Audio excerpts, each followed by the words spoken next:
Hey everybody, it's Lewis Porter Jr. Today it is Wednesday, July 13th. I'm closing out a bunch of tabs I'm working in right now. And I'm on Facebook seeing what's going on. Um, I guess we must, okay, with that many people, I guess. So I'm just seeing what's going on Facebook and the excitement of my life. It's been a pretty good day. Uh, it's just been a kind of a long day in a good bad way. I was in bed very late last night, so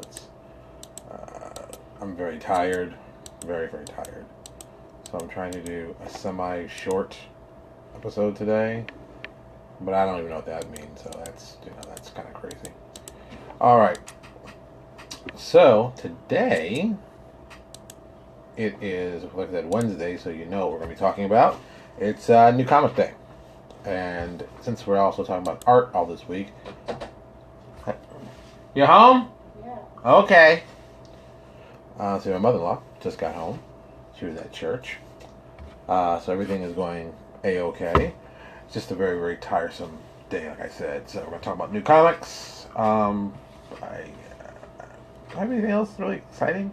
I guess I'll talk about even some other new stuff that's around me. So I always have stuff around me. You never know. It's just a busy day. Okay. So first off, being Wednesday, I'm gonna spoil some stuff. If you read your comic books yet, that's on you. I'm gonna spoil some stuff. I'm not gonna feel bad about it. I'm talking about some stuff I read today, some stuff that I thought was silly, some stuff I just thought was like, really, this is what we're doing. I didn't understand this, but I don't always understand why comic book people do what they do. So today, Civil War 2 number 3 came out, and I'd heard about what they were planning to do, and I thought about it. And this is from a writing perspective. We're gonna get back to art, but I thought this was just so stupid. Um, Someone gets killed in the book, and the way they basically put it together, it's like what, what? So I'm getting this feeling of late that Marvel has officially run out of ideas. They don't know what they're doing. They're asleep at the wheel, at least on the the book side. The movie side, not so much. But you've got like 70 years of stuff you can pull from to get really cool stuff. But man, they are really just doing some crappy work. And I've been embarrassed how bad the work has been. It's just like, wow, what is going on? And I don't want to ruin what happens because some of you might not have read it yet, and you might want to read it later. But even when I read it, I was like, oh, what a piece of absolute garbage. So that just made me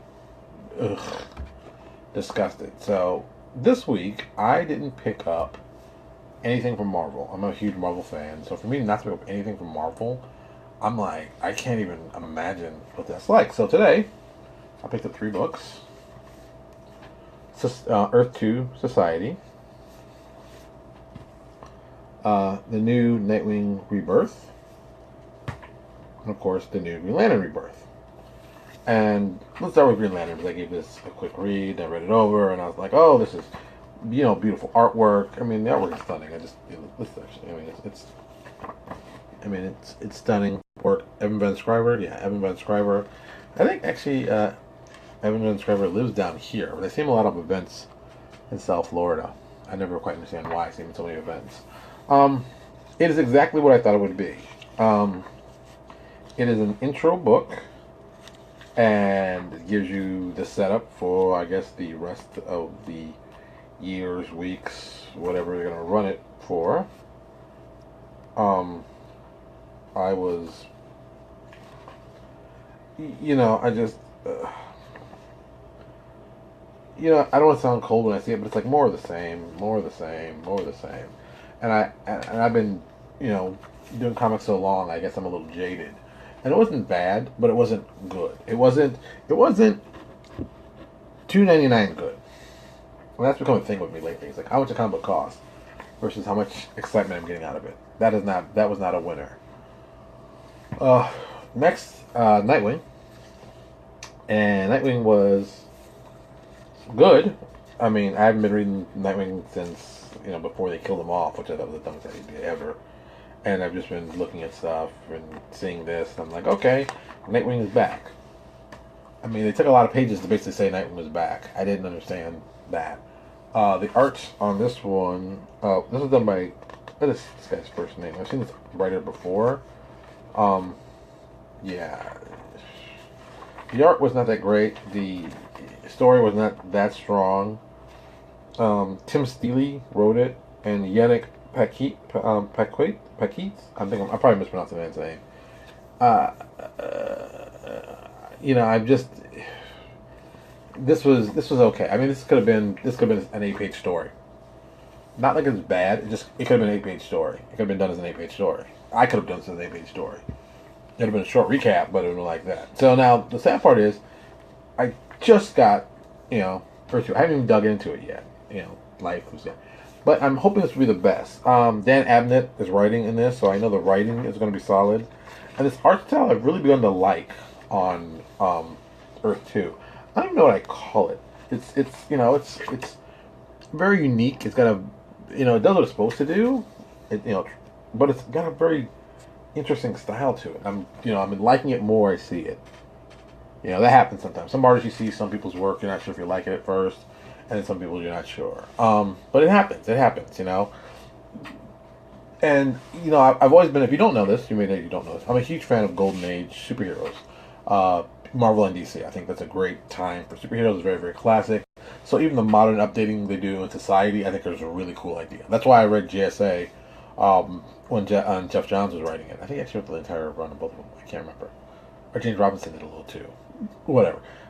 I love that. I love that. Just classic. Take a hero.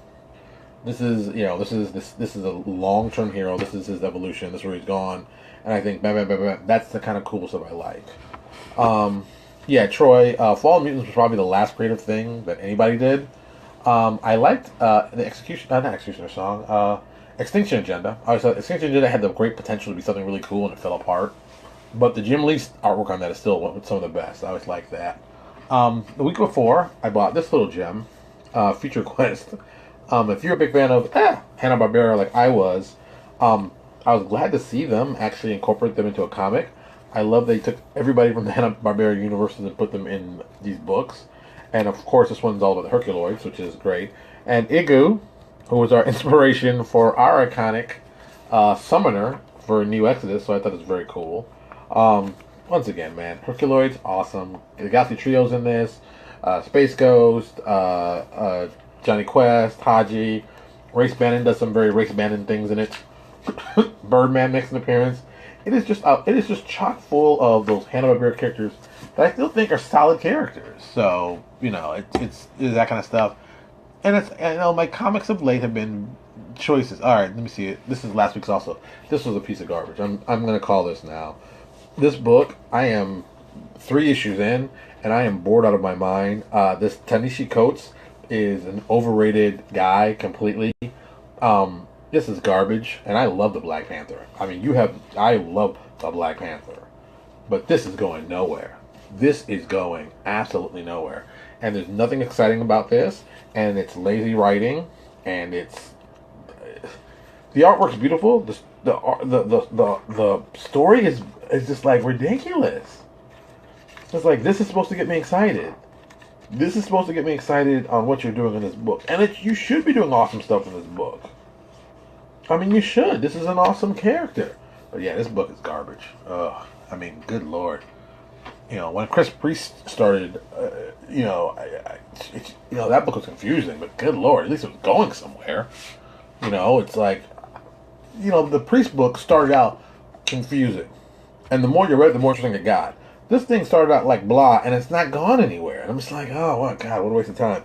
But this also tells you some interesting things. We can talk about some stuff about design. So, see, for DC does this very well. I think most companies that are very, very smart do this well. Can I grab? Is it something close? I'm trying to grab to see if my one book that I love talking about is close by, but I have to dig for it for a second. See the little header? They put a header, boom. And they got the big image. You don't have to guess. And when you rack this, now the problem is this, and it's also kind of an advantage. When you rack this on a shelf, you have to assume this is how books are racked. So you're only going to see the top part. So this becomes the most important real estate in design. You know, this top part. That's if they rack them like this. Sometimes they rack them side by side, but as you see, they all look connected. They have connected elements. That's what makes a book well done. Even, I mean, here. Gotta get a light. Even when you see them next to other books, you see, oh, look. Title still up top.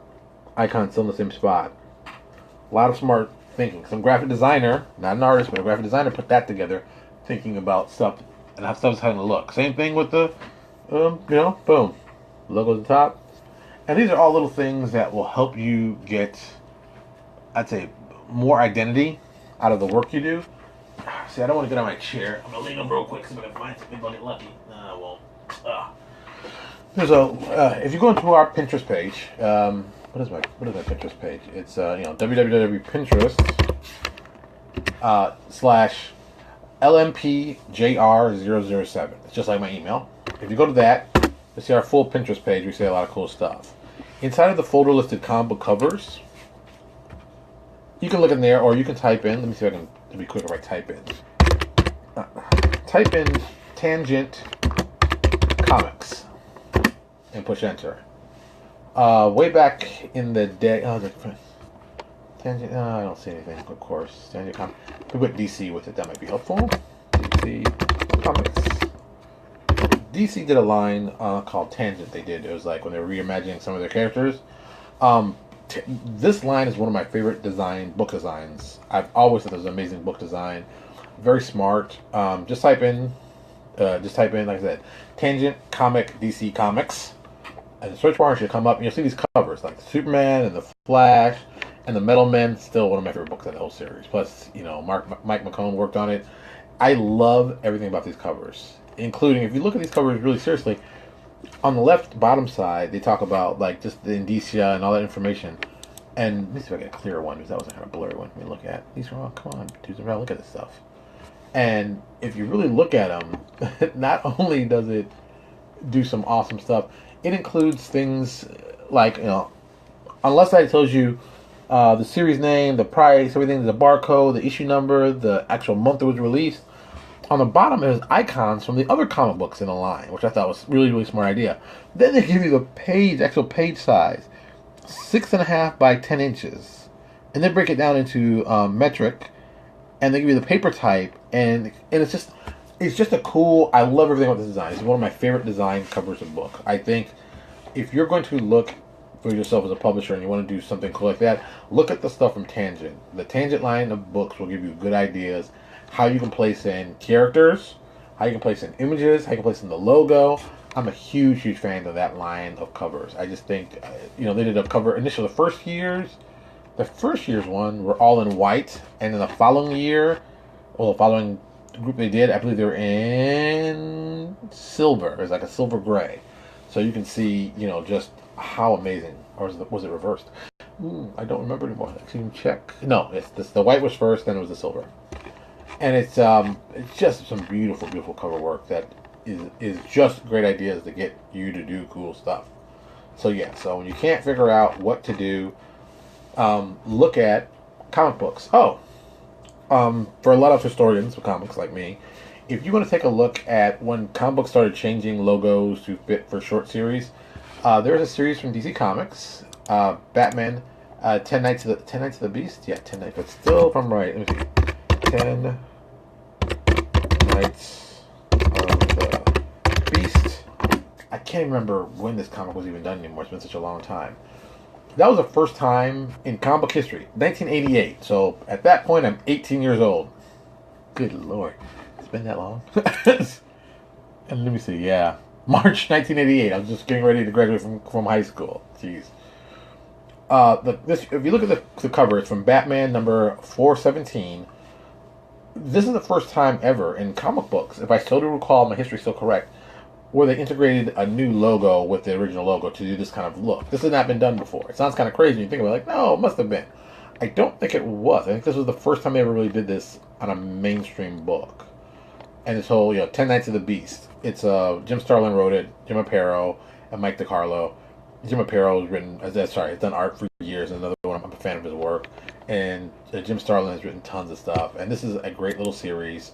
One of my favorite little 4-part series when they used to do good 4-part series, and just a lot of cool ideas. If you get a second, here's an idea for anybody who wants a great cover. Look at Batman number 419. It's done by Mike Zeck. See, once again, comic book fan, you see all this stuff. 88, 90. Yeah, it's kind of scary when you think back to 1988. It's a picture of the Beast holding this axe, and Batman attached this rope, and plays with the story. But fans, if you're a fan of just cool-looking covers and how you can use this cover for yourself, this is a great cover to look at. The construction of the cover fits well. It makes sense. You know who the bad guy is. You know who the good guy is. All this stuff's already been detailed right there, and it's just something smart to look at. Like I always tell people, comic book covers are full of stuff to use as inspiration for your covers. I think too many people especially too many people who are not artists, try to outthink what would be a great looking cover. What would make a great looking cover that people would want to buy? I say start with comics first, understand what they've done, look at what they've done, and use that knowledge for yourself to do some awesome looking covers. I mean, there's just some covers that are iconic. The one X-Men 141, iconic cover. It's well known. And you can go through and just find some really, really great stuff. There's a great one. It's another Jim Lee. See, once again, Jim Lee and covers are just going to be synonymous. Yes, bright colors, and Jacob Blackman put down, bright colors attract the audience, which is true. A lot of people don't realize that. Your artist should know this. Do I even have it anymore? Deadlands. Deadlands used to have that yellow and orange color cover they used to do on other books, and you could see them a mile away. It was a great visual trick. It looked like it was a horrible color. It was like, oh my god! But you could see it from across the room. You knew, like, oh, that's where the Deadland books were. And that is a cool idea. It may not be for you, but it was a smart marketing idea.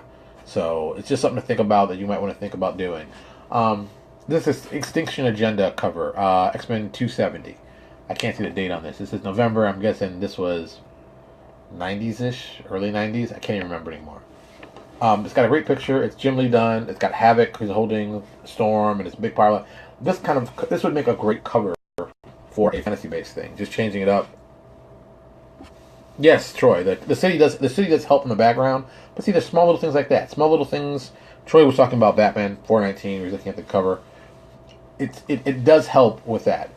This Jim Lee cover is just an awesome looking cover, and the centerpiece is Havoc. His Power Blast look great. They're blowing apart their logo. Something else that people don't do anymore, which I wish they would do more of, that kind of stuff. Blowing apart the logo. You can still see it says X-Men, but it's still, it makes sense like that. It's just a cool idea. There's tons of that in my comic book covers folders. They're just great ones. If you want to look at, I always say look at like the best artists to see some of the best covers. George Perez has hundreds of covers he's done just on Teen Titans. The Teen Titans run covers, all of them pretty amazing. Just solidly well done. He never really farmed in his covers for that. What other stuff? George Perez, of course. Perez is Perez. We know he's going to be awesome. John Byrne, also another great cover guy. Mike Zeck, I think, had some of my favorite covers. Captain America, 280. Oh, of course it goes down. Look at it. 280. It's 287. Wow, this tells you how old I am.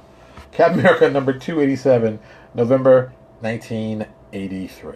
It's like, oh, jeez. I'm so old. It's a great cover. Deathlock's fighting with Captain America on the cover. And it's just a strong image, and this is something you can use in your book. Just take this image, steal it, boom. New X-Men Volume 2, number 26. Paco Medina did a copy of X-Men's cover 141, and he put some of the New Mutants on his. And it's just it's a popular cover. We did one. He's done one. Lots of people have done. I've seen it for Star Wars. I've seen it for Star Wars. I've seen it for other kinds of comic book stuff. It's just a popular cover. So, like I said, look through these. Go to our Pinterest page. Always check out our Pinterest page. There's always something interesting there. I go to my way to put like really cool things that you may or may not have seen. I think it's something that's important to do because most people don't think about covers like the way I do. I think I really dissect covers and I really like that. This is part of the marketing. This falls into the marketing of your books and how you can make them look good. And this is something else that drives me crazy, and this is a personal thing. people love to see their name on the covers of books. I can't stand saying people's names on the cover of the book. Your name's on the inside of the book. On the cover, I think it takes away because it's like, unless you're like 3 people working on it, then a cover it'd be necessary. But most RPG books are like, there's 5 or 6 different writers. There's 20, maybe 30 different artists. So it's like you can't put everybody's name on the cover. So like put them on the inside, give them on a full page. It looks important, yes. But on the cover should just be really the logo and the image that you're using to sell your book. It's just that's what should be a good one. I mean, that's just me. That's always been my feeling. I want a cover. When I see the cover, I'm like, yeah, I got to pick that up. I got to open it up. I must open the book up, and that's a skill in itself. There's a lot of good books. If you want to see another good line of comic books that I think had some real great covers, CrossGen. CrossGen, there was a small company, didn't last very long, but I still think their impact on me was huge. I still think those guys were so ahead of the game. It's amazing. And they did the smartest thing I thought possible. They didn't just focus on doing superhero comic books. They did different genres. Sojourn was definitely like high fantasy. Scion was somewhere like, I'd say science fantasy. Barath was very Scottish Roman gladiator type stuff. See, Troy, you don't need to put your name on the cover. You don't need to put. Troy says, I'm putting my name on the cover. I think when you put the name on your cover, you're trying to inject yourself on something that you've already injected yourself on. You don't need. People can look at your book and they know who you are. That's how. I mean, once again, the name of my company is Lewis Porter Jr. Design, and it's made that way. So anytime you talk about my company, you're talking about me. A lot of guys have all different names for stuff. Legendary, Right, Dream Scarred Press. Da, da, da. Mine says my name. Steve Jackson has his name. Every time you say Steve Jackson, you're talking about him and the company at the same time. People know who I am because of the name of my company. LPJ Design, yeah, that's what I shorten it. But I constantly say, hi, I'm Lewis Porter Jr. Hi, I'm Lewis Porter Jr. Hi, I'm LPJ. That's what I'm, you attach your name to your brand and your identity. It's going to carry you along. Yeah, there's some really good covers. That shows how many great covers there are with this. This CrossGen has some great covers. And then some early work. Is this even Jim Lee or is that before Jim Lee? No, it's that other guy. I can't remember his name. There's an artist who worked on Alpha Flight issue 43 and 43, like 44. Before Jim Lee worked on it, and this covers this. I forgot. Is this Jim Lee? Who did this artwork? I can't remember the guy's name. Now I'm gonna have to look this up. The artwork I really liked. I thought it was a good, well done cover, and the interior I had the same kind of feel. Boom, covers. Let's see the Marvel Database. This is why I love this stuff. Just tell me who drew it. I don't know the actual characters. I want to know who drew it. Dave Ross. Oh wow, Dave Ross. Dave Ross did a lot of West Coast Avengers back in the day too. Another big fan. And Bill Mantlo, which I did not realize. Bill Mantlo wrote this one. Wow. And it was like a very simple Sentinels attack Alpha Flight. And it's a very simple kind of cover. It's not really super duper exciting, but you know what's going on. There's Sentinels involved. Alpha Flight's getting attacked, and it tells you everything like in the cover. And the artwork was a lot of fun. It's just a lot of fun. So once again, this goes back to picking the right cover, picking the right stuff. Here's a great cover. I haven't seen this one in such a long time. It's another one that you can get some great artwork from. It's Daredevil, number 255. It's the cover of Daredevil being kissed by Typhoid Mary. This was done by John Romita Jr. This is during his scratchy phase, when his artwork got away from his father's artwork initially, because his initial work, if you ever see, John Romita Jr. has some beautiful artwork. If you see the early stuff he did, his stuff looks so much like his father, people complained about it. And that's when he was working on Iron Man, that's right. And then he developed how it became a little more scratchy and a little scratchier from there. Weak connection. Don't tell me the battery's running low. No, battery's not running low. It was very much a great art style that he developed before, and then it just became, Scratcher and Scratchers, I keep calling it. And it's just amazing. It's an amazing cover. He's kissing Typhoid Mary. He's got this large knife over it, and it says Daredevil, and then it says a love story. and little type above it, and it's just a really smart. It's a cool cover. It's a cool cover, and it presents. It's a cool piece of art. You put a picture of a guy kissing a girl with a big old machete. I don't use the word knife. I'm using machete, but she had machetes about trying to stab him in the back. That's a great picture. And remember, every month these guys make tons and tons of covers with images based on to help sell. So you, as a smart, intelligent, articulate, well-thinking boss who wants to get involved with this, you need to look at these covers and figure, why are these things selling? What are they doing that's really, really different? There's a cover series from a book. I never read the book, but I only look at the covers, and I was always amazed with the covers. Brian Wood and Ryan Kelly, I think that's the people who created it, did a book called Northlanders. And the covers for these books, DC, it's a vertical line. It's a Viking-esque kind of book, and I never read a story, but the covers were amazing. I mean, they knew how to do great covers, and that's the kind of focus you need to do. Find out that kind of awesome level of construction for covers and things like that. Another cool idea. If you want to, here's a trick. Here's a trick for all you. This is a legitimate trick. It works really well, and it'll help you save some money. So, covers are very expensive. Usually, covers are one of the big pieces that cost a lot of money. I know, we paid for a cover recently for New Exodus, which is more than I wanted to pay, but it is what it is. So there. So, ways to get around that, you can figure out, which I think is one of the best ways, is finding a way you can put like one character design on the cover and then do some really cool graphic design elements behind it to make it look cool. New Exodus does it for all of our books. We have one image, boom. And then we have this cool design behind them and stuff like that. And that design behind them repeats on lots of different books. And we just change the image. We just change the image. That's a good way to handle it, and it keeps the cost down. Because remember, we told you, each time you see one of those character design images, that's $100. So, each time I use it, it cuts down the price. So we use it on the cover, that's going to be $100. We use it inside, well, that's a piece of art that I saved. So this now one piece of art has been used in two places. So it's like, now I've cut the price to $50 an image. Okay, now that's pretty good. Another way you can do, if you look at, there's a series that Marvel did called Secret Warriors, and you look at the main design of their books, not their special edition ones, but the main books, what they did was, which is very smart, and I think this was a brilliant design. The top part, the half of the top of the cover, is an actual image. And the bottom half is all white, and it's usually the logo, the writing, and some other stuff. But the top part, this little half page, that's the top image. And if you do it right, think about it. If you know a full image will cost you $150, $200, well, a half image should cost you $75 to $100. Half page image, boom. You can use a half page image, and you can cut it in even smaller pieces. You could take that full half page image and maybe even blow it up and take some different pieces out, make some cool elements of design out of there. There's lots of cool tricks you can use to just make something very, very cool out of something you don't really have a lot of. And that cover, that's a great, I love it. There's a lot of smart things, a lot of smart ways to get around. There's a lot of tricks you can do. This is all about finding your niche and what you're good at in designing and helping you do really awesome stuff. That's just me. I'm just saying that's a good idea. Something you can think about. Think about that. Think about how you can do that.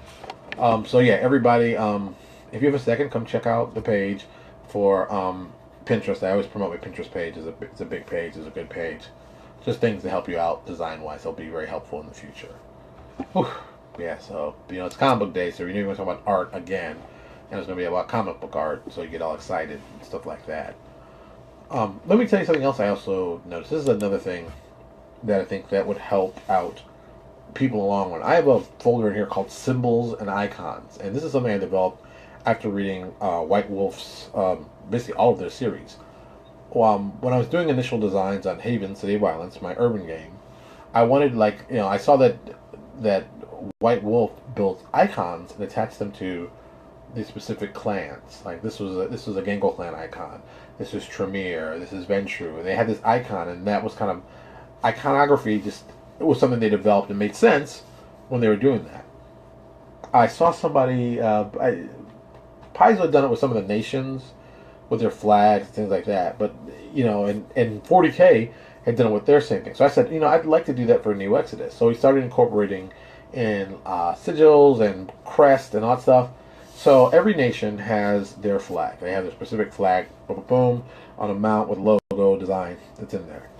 They also have like a pin. Well, I keep saying pin, but it's more like it's I'd say sigil, kind of a sigil, crest, as it were, that we did for another variation of that. So you have the flag, and underneath you have that. And speaking of, see, boys and girls, it pays off to remember when you do something kind of cool. Good. It's the perfect one to do it with. Come on, page. Oh, come on. Jeez, really?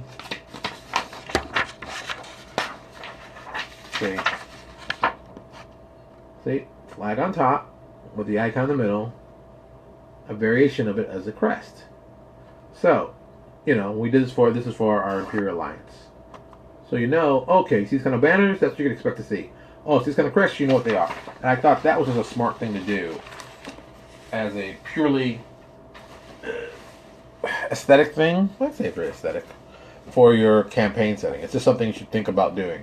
And I started doing that, and like I said, I saw White Wolf do it. I saw a lot of other companies started doing it, so I started doing it. That's something else that happens. If you see something cool that someone else is doing it, you should do it too. Don't try to outthink it. Don't try to get so deep. Don't try to figure out, well, I can't afford it. Figure out a way to afford it. Initially, when we did our icons for NeoXis, they were in black and white. Do I have the book near me so I can show you, or do I have to actually get my behind up? Oh, I hate this. No, I should have one near me. Hold on, give me 1 second. I want to show you this. I want to show you. This is one of the first printings. There's a misprint here. See, this is supposed to be an image, and it's all black. This is actually a misprint. Where is it? All right. Remember that symbol you saw in the Imperial Alliance? This is what it looked like originally. This was it. That was it. We did it for each one. Each nation had one, but that we got the stuff you just saw. So start off small with the idea where you want it to go, and you can take it into bigger places over time. You just got to work at it. So that's going to be it. Holy cow! I didn't realize it was this late already. I've been talking my head off as usual. See, this is why I need to have someone on here. So, okay. So I'm going to wrap it up quick because I've been on for much longer than I thought I have been. Or maybe I started late. I can't remember. I'm kind of old like this. So, tomorrow, I don't know what we're going to talk about. It's going to be art related again. And that's going to probably wrap up our week of art. And then I'm going to probably talk about writing and being creative next week. Something a little more different, but a little more different. Don't kid yourself. It's more the same, but I'll make it different, so it'll be exciting. So, let me just talk about some other stuff that's going on. Yes, we put up, if you don't know, we also put up a list for, well, not list, a want ad for writers. And so far, just to keep you guys to understand how this process works for us, we needed more writers for a line that we basically used to do, and then we said we're going to start doing it again. So, we started up. So I put an ad out. And this morning, by mid-afternoon, or early late afternoon, we'd already gotten 6 people apply for the position. Out of those 6 people that applied, 4 of them we offered work to. So, a lot of you are like, whoa. What are these requirements for writers? Well, then, Troy, you got to look for the stuff. It's on Paizo's website and theirs, and it's also at the LPJ Design's Facebook page. It's also on the Pathfinder RPG page at Facebook.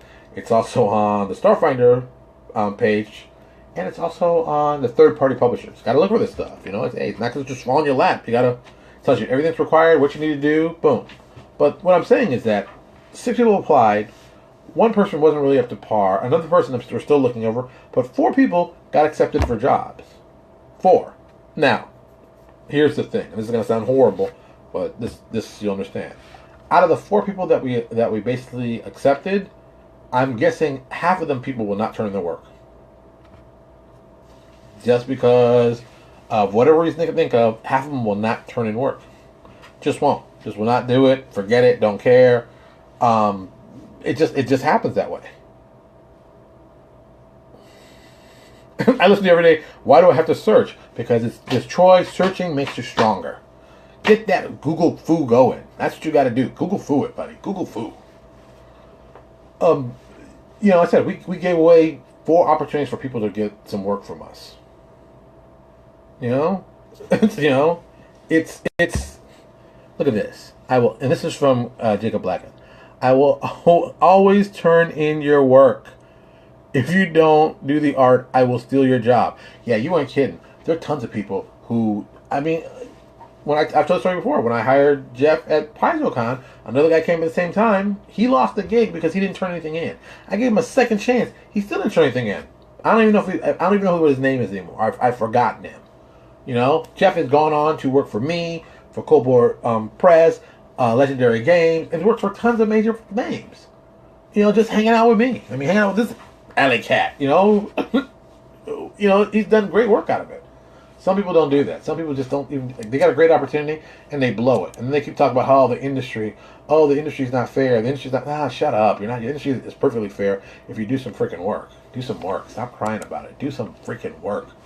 So there you go. So there you go. There you go, Troy. I know you want something easy and painless. Actually, I'll be nice, Troy. I'm gonna do something nice to you, Troy, because I care. People will know that I'm not a heartless man. I'm gonna go on Paizo and get the actual link for this, because it's also funny. Life is not fair. Life is. If life was fair, birds wouldn't eat worms, as my dad would say. So there you go. You figure out how that life is fair. All right, I'm gonna go and actually put the link actually in this video. Open call. Yeah, I've had some people respond on the open call. Oh yeah, by the way, if I put an open call and I tell you what to do, and you write me back saying, well, what should I send you? That's never a good way to start with me. If I've told you what to do, you should figure out what to do. I have told you what to do. That's the point. You know, it's like, hey, what do you do? This is what you do. You find something cool to do. Why can't I find this thing? Why is this not? Is this the only one? Yeah, this might be the. Boom. Here you go. I'm going to send you the link because I'm a good person. I'm going to put it right here in the video. Because I'm a good person, even though I'm really not. Who am I kidding? Comment. Boom. This is for Troy. I'm going to put your name on it, Troy, so you know it's for you.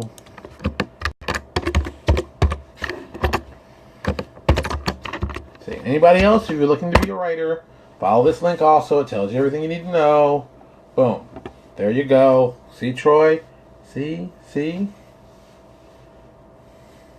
Yeah, JP. I always miss writing with JP. You know, we might have had different goals for what we wanted for New York, but you know, JP's a good guy. I've always appreciated working with him. He's a creative guy, so it's always a lot of fun. It's fun to work with creative people. That's why we do this job. That's why we do what we do.